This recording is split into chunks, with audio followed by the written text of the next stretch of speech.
they were science projects, typically 1,200 pounds of batteries, 25-mile range. You had to change the batteries every 2 years. Hello, I'm Jack Rickard. I'm with Electric Vehicle Television, EVTV. We show people how to convert a car to make their own electric vehicle. Electric vehicle does not have any gasoline engine in it, for one thing.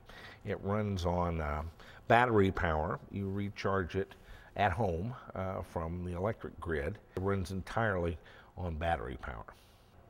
We had our first electric vehicle conversion convention 21st to 25th of September. We had about 140 people that are involved in, a lot of them run little conversion shops where they convert cars for other people.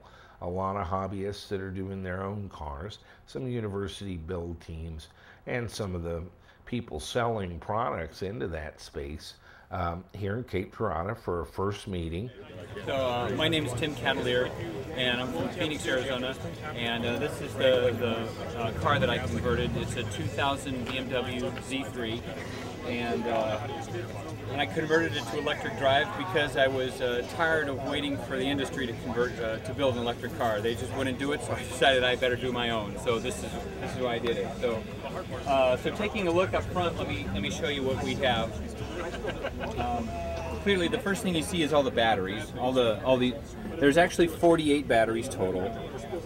There's a 30 up front and another 18 in the trunk, and so they're all strapped up in series. So the voltage adds up to 160 volts, which is substantial. It's good. Certainly dangerous, but it drives the car just fine.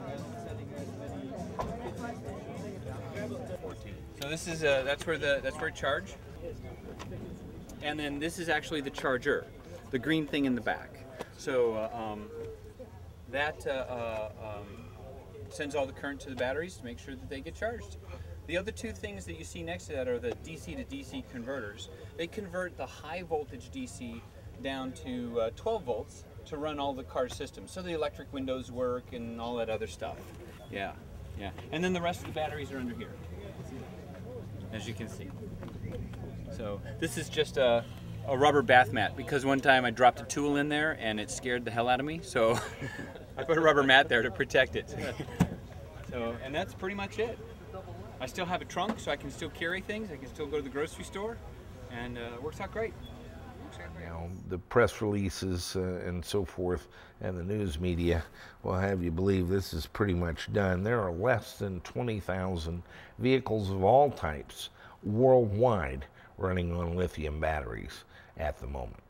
What we present is basically that anyone with even modest mechanical skills can take an existing car. It works better with a small car, works better with a car with a manual transmission, but you can do any size car and any kind of transmission and convert it to electric yourself. You do not have to be a victim, and you don't have to wait on Chevrolet or Nissan or someone to do it for you.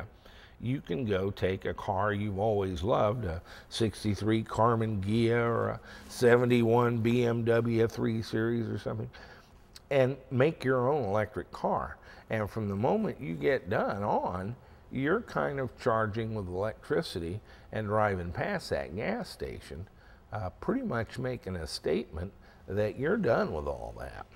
And that's kind of what fuels the passion that we see in these people.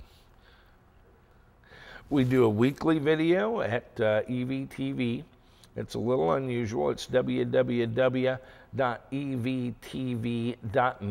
instead of .com.